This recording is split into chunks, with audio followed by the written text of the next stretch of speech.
कहते हैं दोस्तों, दुश्मन का दुश्मन दोस्त होता है। लेकिन जब किसी की पूरी दुनिया से दुश्मनी हो, ऐसे में उस देश की परेशानी और बढ़ जाती है। जी हाँ, हम बात कर रहे हैं चीन की। चीन जिसने पूरी दुनिया को अपना दुश्मन बना लिया है। चाइना की गद्दी पर एक ऐसा शख्स बैठा है जो पूरी दुनिया के साथ साथ अपने देश का भी भस्मासुर बन चुका है, जिसे सिर्फ भू माफियाओं की तरह दूसरे देशों की जमीन हड़पनी आती है। जी हम बात कर रहे हैं शी जिनपिंग की, या फिर यूँ क्या हो, इसने पूरी दुनिया को एकजुट कर दिया है। अब किसी भी बड़े देश को उठा के देखो, उसका एक ही दुश्मन मिलेगा, वो है चीन।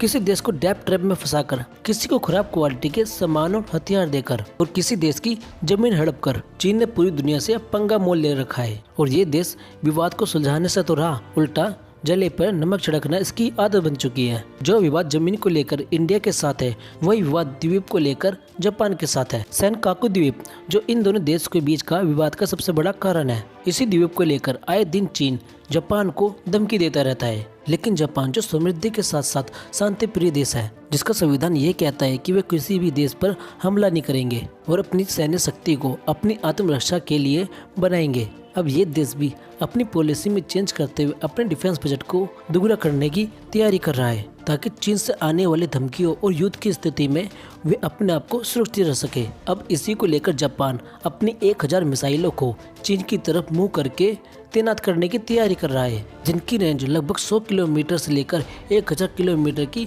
बताई जा रही है। इन मिसाइलों की खास बात यह होगी कि ये किसी भी शिप से या एयरक्राफ्ट कैरियर से लॉन्च की जा सकती है। दोस्तों, रेफरेंस के लिए आप स्क्रीन पर यह आर्टिकल भी देख सकते हैं। अगर इतनी सारी मिसाइलें एक साथ चीन पर गिरेगी तो इस देश का धुआं धुआं होना तय है। चीन का डिफेंस सिस्टम भी इन मिसाइलों को एक साथ नहीं रोक पाएगा, जिसका परिणाम आपको चीन की बर्बादी के साथ दिखेगा। चीन से निपटने के लिए भारत भी जापान का साथ पूरा दे रहा है। यहाँ तक कि भारत और जापान एक दूसरे के साथ टेक्नोलॉजी शेयर करने की बात भी कर रहे हैं। ये टेक्नोलॉजी ट्रांसफर इन दोनों देशों के बीच के संबंधों को दर्शाता है। जब से ताइवान में अमेरिकन स्पीकर नैन्सी पेलोसी की विजिट हुई है, तब से चीन इतना बौखलाया हुआ है।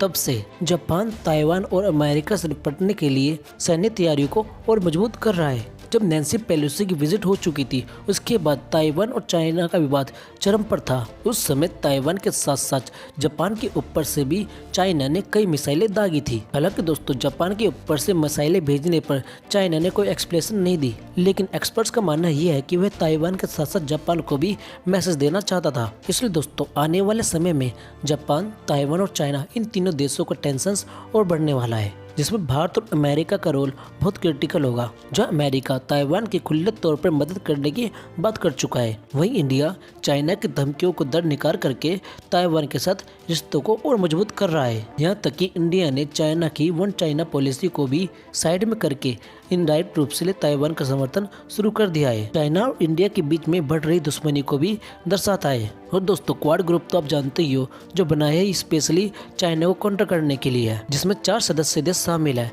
जिसमें अमेरिका, इंडिया, जापान, ऑस्ट्रेलिया आपसी सहयोग को और मजबूत करके चाइना के द्वारा बढ़ रहे खतरों से निपटने की तैयारी कर रहे हैं। शी जिनपिंग का तीसरा कार्यकाल बढ़ने के बाद जो पूरी दुनिया के लिए सबसे बड़ा खतरा बन चुका है, क्योंकि चाइना की एग्रेसिव पॉलिसीज पूरी दुनिया को युद्ध के मुंह पे खड़ा कर सकती है। इसी कारण जापान भी अपनी सैन्य ताकत को और मजबूत कर रहा है, क्योंकि अगर युद्ध होता है तो किसी भी देश के लिए अच्छा नहीं होगा, चाहे इंडिया हो, चाहे चाइना हो या फिर अमेरिका हो। इसका अंदाजा आप रूस यूक्रेन वॉर से भी लगा सकते हो, जिसने पूरी दुनिया की अर्थव्यवस्था को बर्बाद कर दिया है। और दोस्तों, अगर यह युद्ध अभी नहीं थमा तो पूरी दुनिया की इकोनॉमी और चरमरा जाएगी, जिससे पूरी दुनिया एक आर्थिक महामंदी का शिकार बनेगी। हालांकि दोस्तों, आप इस पूरी रिपोर्ट के बारे में क्या सोचते हो, नीचे कमेंट बॉक्स में लिखें। और दोस्तों, इस तरह की बात की भी गहरी बात जानने के लिए चैनल को सब्सक्राइब करें।